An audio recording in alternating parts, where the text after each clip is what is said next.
Welcome to Crazy Shit in Real Estate, a weekly podcast where I walk you through some of the wildest, most unbelievable stories you'll hear from the world of real estate. If you like real estate and you love crazy, this is the podcast for you.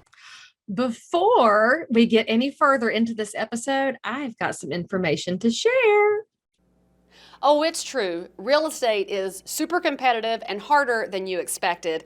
That's why I created Leigh Brown University. It's everything you need to take you from point A to point whatever your goal is. You could be new to the business or a seasoned vet. I'll help you break through to the next level so that your professional life can look exactly like you desire. Enroll in Leigh Brown University today. I'll help you get there.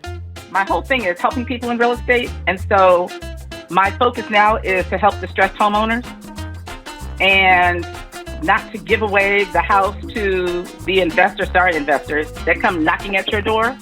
And even though I've wholesaled before, and sometimes you have to because sometimes they don't get it. And their mindset is, if I hire a realtor, it's going to cost me money. Anybody thinks that they spend money, that they're going to lose money. And actually, if you hire an agent, you actually make more money because when an investor comes, what happens is they're trying to get it for the lowest price possible. And they'll sit there and tell you, oh, but if you hire an agent, you got to pay this percentage of commission. And so, but if you actually show them on paper the difference between hiring an agent and hiring one of those guys off of TV that says that they'll sell your house they'll buy your house in 7 days, or an investor, you can actually net, statistics show you can net at least 11% or more than if you use an investor or an iBuyer. Just to let you all know that out there. And this matters because what Wendy's talking about is one of the big gaps we see in our society, and real estate is the cornerstone of generational wealth. And if somebody's grandma has a house that she's been in forever and she needs cash, these little letters that come from investors on handwritten pieces of legal pad that say, I'll buy your house for cash, and they're going to write her a check and get her out. Oh, no showings, no repairs. If they take an extra $20,000 or $30,000 that could have been in her pocket, you got to think about the fact that that's, for most people, that's their savings. That's what they have. And so if you sell for too little, that's a big gap in your future casting. So if you are listening to this and your parents or your grandparents or your friends, family, and cousin have gotten those little letters in the mailbox, always get a second opinion. That's what Wendy's talking about, is being that second opinion that says, here's a different scenario, because it's your house and you want to think about all of the things that it represents in the future. I love that you going out there to save people from those letters, because it drives me crazy too.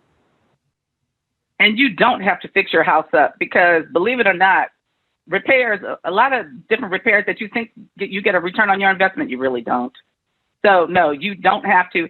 And the thing is, you don't have to sell at the top of the market. Even if you sell your house below market, you will still net more than if you sold it to that investor. So that's just an FYI. I mean, the investor is protecting a profit margin, and investors are good and they perform a service in the market. All Wendy and I are saying is you should always get a second opinion, just like you would if you had a diagnosis from the doctor of getting pregnant at 43. She might have had taken more than one pregnancy test when you weren't feeling good. You think, I need a second opinion here. Girl, I peed on that stick. Look, I was like, it was the day before my husband and I were, actually, it was our 1 year anniversary. Of course it was. And we were getting ready to go the next day to Cabo. Girl, I peed on that stick, and I was like, I'm fucking pregnant. I called him on the phone. I'm fucking pregnant. And then he goes, and I said, what are we going to do? He goes, have a baby. I was like,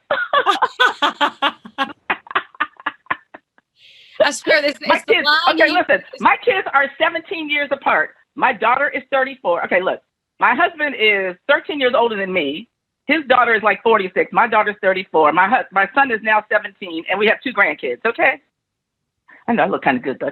No, you look amazing. If you tell that story every time, nobody's ever going to look at what these wrinkles are.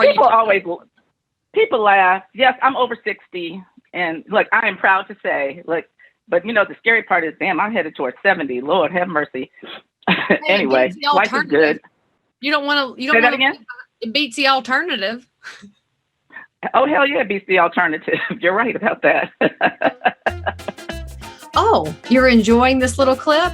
Well, the rest of the story is available on any of your podcast apps. Just go search for and subscribe to Crazy Shit in Real Estate with Leigh Brown.